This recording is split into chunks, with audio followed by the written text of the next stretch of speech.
First of all, congratulations on Sweet Tea, an amazing, amazing record.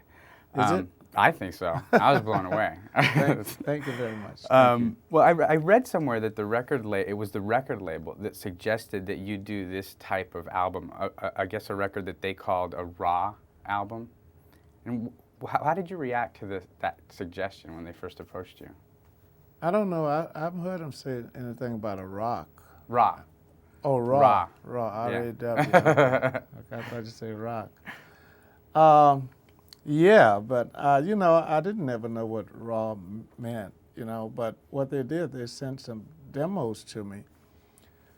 And when I heard it, it took me like a flashback way back, and I said, well, first of all, I'm not going to go down and mess up these guys' music and the way those guys played is what all bluesmen played in the beginning before so much technology come into writing and stuff. You just take an acoustic guitar and you played it how you felt. Mm-hmm.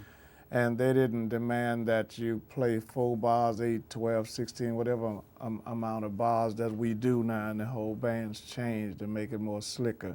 They just got a groove and played it, and then if they felt like changing it after 150 bars, they changed it. So I heard it, and I said, no, I can't do this because I'm going to mess it up. And they said, well, we don't want you to change that. We just want you to play Buddy Guy on top of this. And I frowned at it, and I flew down to Mississippi, and the first day I smiled, the next day I patted my feet, and the next day I noticed, if you notice one of the tunes on there, I played like 12 minutes. They couldn't stop me. I didn't want to stop. You fell right into it. It Yeah, just seems like it became something very natural for you. Yeah, because it's something we all almost about to forget about, and it's not exposed like it used to. You used to could make a record 50 years ago, and mostly AM radio stations was playing it. Then everybody's records got to be heard, whether they stayed there or not, or made it or not. Nowadays blues is like kind of ignored, and because I'm getting to the point where I thought I'd met everybody who was great from Mississippi, the Muddy Waters, the B.B. King, Howlin' Wolf, and all these great musicians, which I learned 95% of my playing from. And when they brought Junior Kimbrough up, I said, who is this? Because I even played with Fred McDowell, Son House, and Lonnie Johnson before he passed. And they the one taught Muddy and them what they know. And I'm like a student of Muddy and them. And I'm like saying, wait a minute, there's something in Mississippi that I need to go back down. And I'm still thinking about going down there now and see what I might still missing, because I thought it was all had been discovered or dug up from down there, but to go to show you. So you think you would record this in this way again and kind of explore a little more that kind of element of the blues?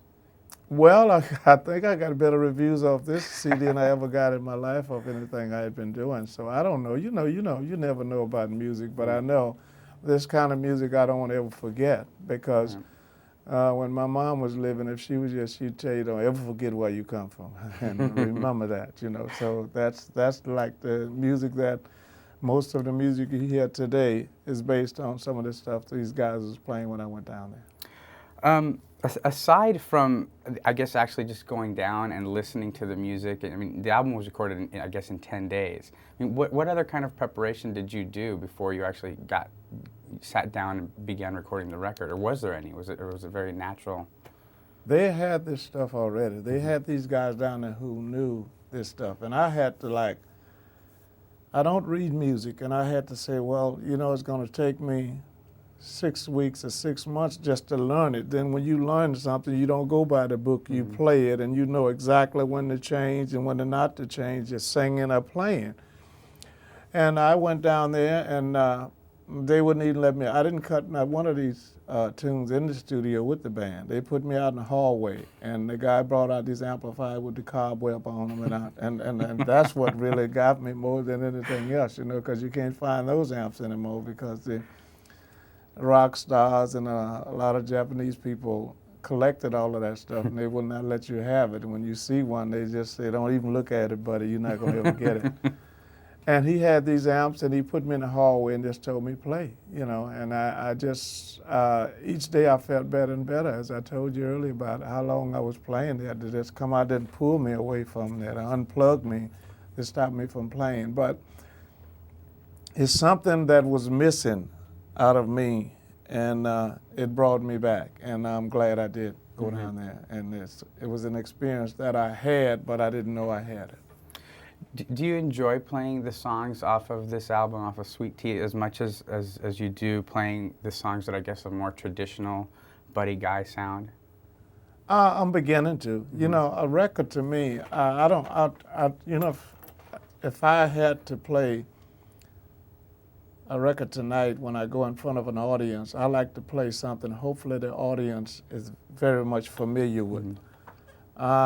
Sweet Tea, to me, I'm playing it more than I ever did any album I ever recorded. But I'm waiting for another month, a month and a half, or 2 months, and then it will sink in. Somebody will know it. Then I can go, because when I go out to play, I don't play for Buddy Guy anymore. I come out to play. You know, you got to think a lot of people who come out, if it's sub-zero, 105, or raining to see you, you got to say, well, forget about yourself now. Look, these people care enough for you to come hear you. You try to make them happy. So what I do is try to strike something they know about. It's just like when you leave here now, you say, well, I'm going to lunch. You kind of got an idea what you want, right? So when you walk in and find that, you're the happiest man in the world. But if you go in there and don't know what to expect, and this is the way I kind of looks at my music. So what I try to do is I'm waiting on Sweet Tea to just sit in a little more. Then you're going to hear more, even though they're making me give you a lot of Sweet Tea now.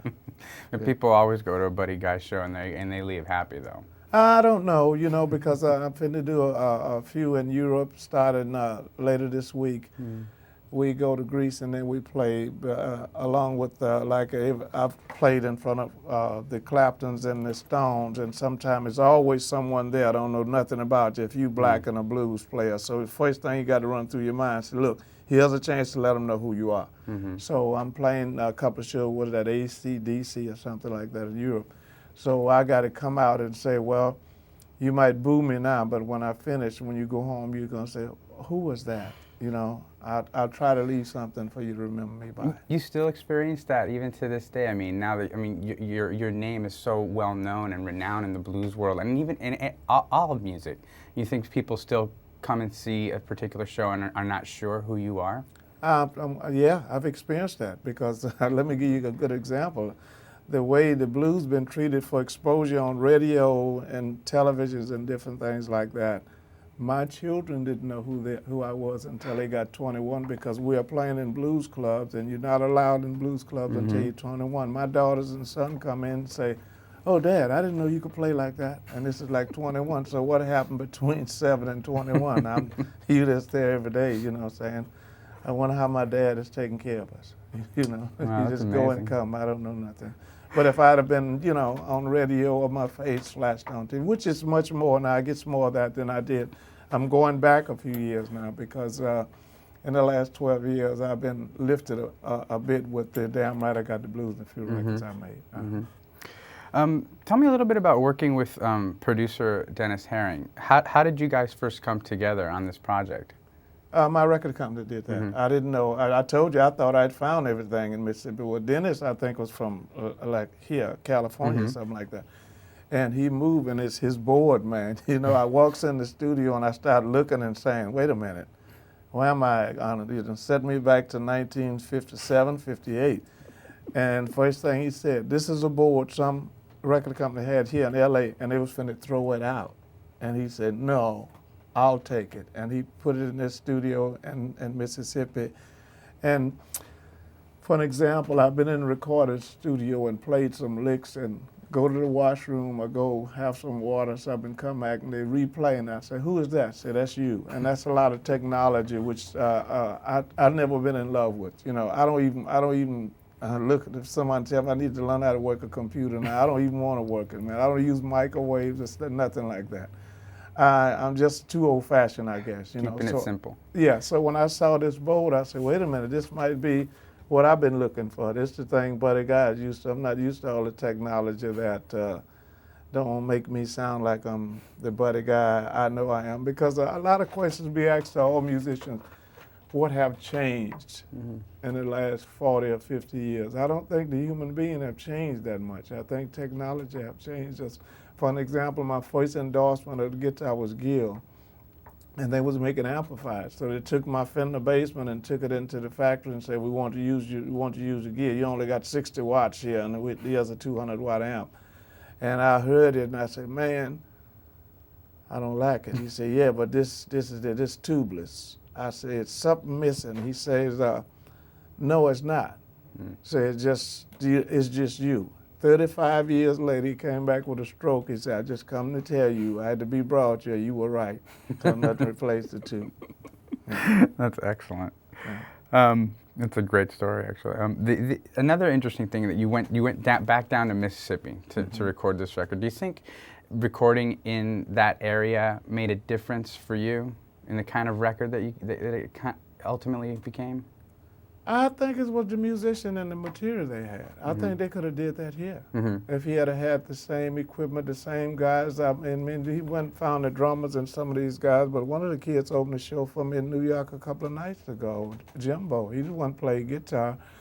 And on one track there, the drummer played with Eric Clapton them and coming. So I don't think it was just in Mississippi. That's why this guy got a studio at. You know what I mean? You can take Buddy Guy and put him on the moon. He's going to still be Buddy Guy, Eric Clapton, or whoever it is. And that's why I said earlier, I don't think the person changed as much as technology changed. Right. I think if you take anybody back down and put him in that studio and he bring out those Caldwell amplifiers, I think you might hear this, what they call raw now, because I'm like very dumb when they say raw. I didn't know what that was, you know, and even my band came to me and said, man, buddy, I got that demo yesterday and I didn't like it, saying I find up liking it today. It's raw. I said, well, tell me what is raw, man. I cooks a lot and I don't know nothing but raw meat, you know. Ultimately, did you learn anything new about the blues by making this record? I don't know if I learned anything new by making this record, but I learned that this stuff here is I guess it's new. If you haven't heard it in 50 years, it probably is new, you know. But it's to me, it wasn't new. It was just a take me back. That's what I learned. Hey, buddy, here's what you were doing before you left from down here. But I got with and I had to learn how to make these bars and make these changes. I didn't know that when I first went to Chicago. I was playing like the John Lee Hooker, the Lightning Hopkins, and everybody like that. So I don't know how to answer you that was new. If I tell you it's new, then I would say I didn't know nothing about it. But I don't know the answer to you. I knew something about this, and I just played with it, you know, and. It was like I guess home. the way I play now and the way they play it, and put those two together, yes, that would be something new. Yeah, because they told me they wanted me to play Buddy Guy on top of that, and that meant don't go down and spend 6-8 weeks and study the way they playing it, then come out and have it exactly like them. Just put Buddy Guy on top of it, and that's what I did. Before you wound up on Silvertone Records, which was, I guess, what, like 12 years ago, 11 years ago, there was a gap of time when you didn't have a record contract here in the States. Very well, I know it very well. I guess you're releasing records in Europe constantly back then. Yeah, I was small independent label. What was going on here that there was this huge gap? You really want me to tell you? I do. I want to know. Some people would call up a major record company and say, what about Buddy Guy? And the biggest answer that they would come back to me, some people didn't even want to tell me, say, Buddy Guy, how old was he, 96, 97 years old? I got this and I joked about it, I laughed about it. And what really helped me was Eric Clapton, bless his soul, invited me to the Royal Albert Hall 2 years in a row. Then I got approached by this guy, said, we want to make an album on you, and this is a label, and the first thing came to my mind, this is what Jimi Hendrix had to do. He had to leave New York because they were like kicking him out too. And he went over there and they let you have your way. So I got signed by a British guy out of England, and he came to Chicago. I said, well, I'm like Hendrix now, I'm going with this British label. I didn't know it was here, you know, and when they came back, say, oh, your label's in New York. No, and it might be one of the labels said I was 95 years old. So I don't know. Yeah. But it was like 15 years, maybe a little better, that I was ignored for recording. But I guess that's why I'm a blues person. I didn't never let it go through my head that maybe you should do something else. I just kept, like I tell young people now, if you're a prize fighter and you're in the ring, you look at a guy and you're frightened. If you just lay down, you never get a chance to win. Right. But if you stand up and keep punching, you might hit him and see him kind of did it. Say, oh, I can beat him after all, So blues has been part of my life, all of my life. So I'm not going to change that. Was that a frustrating period though? Those 10 or 15 years? It would have been if I hadn't been up and got ignored about Right. it, but I had never been nowhere. My biggest thrills in my life was in this Muddy Waters invited me in the studio. B.B. King finally, Howlin' Wolf and Sonny Boy and them. Hey man, I didn't even think about awards. This is my award for Muddy Waters saying, get down here in the morning and I want you to make this record with me. That's the top of the world to me. That's amazing. Yeah. What do you think is the most difficult part about being a blues man in 2001, in this year? I don't care how good a record you make. I don't think it's going to get played on these big stations, what they call classic now, unless some rock guy who's already got a great big name come back and do it identically like I've done it, and then they will play it. Now, I got this experience from one of the Chess brothers is still living. I think it was Led Zeppelin version of Howlin' Wolf of Muddy Waters record. And he went in the station and he said, okay, here's the Wolf version of Muddy Waters. So the guy just put it in the garbage, stomped it, said, I can't play that. And why, I do not know, because the last time I was out here, I think, and I was up to being interviewed by Billboard, and B.B. King and I think Tracy, I didn't meet her, we was talking about the station that don't play our music if we black and play it, don't care how good you play it. And the response, I think we still got it from some disc jockey in Long Island, New York. He said, I almost played this record by Buddy Guy with Johnny Lang, but it sounded too black. I didn't know music had a color. So if that didn't stop me, I don't pay that no mind, because I was brought up to say, if you don't like me, I'm not going to try to make you like me. But if you hang around me, you might say, you know what?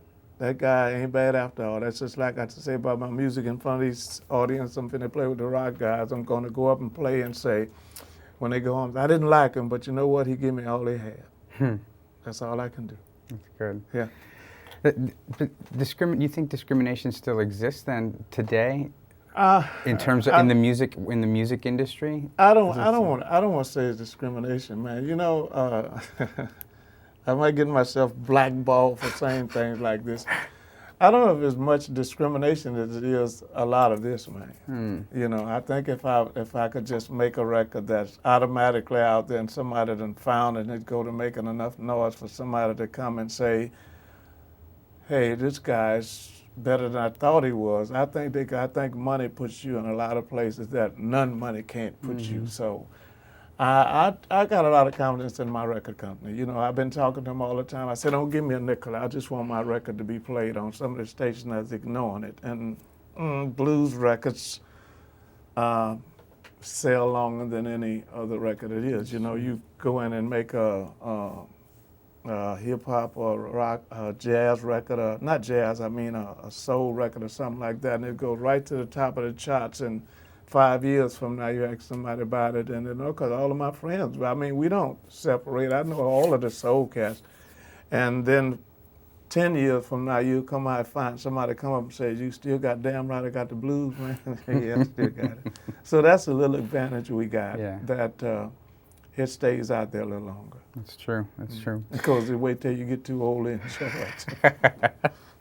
Speaking of that, actually, you have a birthday coming up in a couple of months, correct? Yes. A couple of months. 65 you're going to be? Yes, sir. Yes, sir. Has getting older affected your approach to your music, do you think? Not at all, but they brought that song, the first song on the Sweet Tea, and gave it to me, and it was a funny thing how I did that song. I was talking like I'm talking to you and just messing with the guitar trying to see could I feel that song. Not saying the subject, and they was recording it, and I didn't know it. So that song, I didn't even know I was recording it. Really? But yeah, I'll be 65 July the 30th. So the music always stays the same. You're the way that you approach the recording, the writing, and all the pieces of that. Yeah, but as the song say, I done got old. You know, it's there. You know, you begin to feel it. You know, all the things even though I tries now. My main point is getting old is like these young people gonna play something you don't know and you at home in the bed. Mm-hmm. Get up and go, because that's where I learned how to play watching and listening. I don't read music, so I kind of cut out on that. And a lot of friends of mine in my younger days, I watched them. You know, I don't have no bad habit on anything. I just always used to tell them, Janis Joplin, all of them, we used to sit down, I said, look, you got to take a bath, you got to eat, you got to sleep. You're going to miss something. I said, well, I just got to miss it then, because if my mom was living, she had a broomstick. She would always hit me with that broomstick when she told me it's time to get some rest and then get up and go again. That's good. So I just try to live by that now, you know, even though the old movement ain't there like it used to be when you approaching, getting closer to 65. What does it take to be a great blues man? I don't know, you got to ask one. I think I got one right here. You know, everything I learned it from, you know, the 60s brought the Chicago, the Memphis, the Motown, and all that different stuff. I got my schooling when I got up to train in Chicago from Muddy Waters, Howlin' Wolf, and Little Walter and them. I didn't even think about what it took to be great. Those shoes they had wore will never be fulfilled. I just thought, let me watch them and see. And they wasn't making no money. They were just having the fun of their life, just making somebody else happy. And I said, this makes you feel good, you know, because there's so many people unhappy now. So if you can go out there and make a few of them happy, you know, you done got paid. So I figured that's what it was. I tell people now every time I get paid, I say, you know, I played so long for nothing. I thought that's the way it's supposed to be, you know. So I don't even know how to appreciate a good, decent pay. Got to the point where I can live in a decent hotel and don't have to drive myself from L.A. across the country with the band sleeping on me all night and can't afford to drive or can't afford to fly, catch a train or bus or something like that. But I learned all that from them.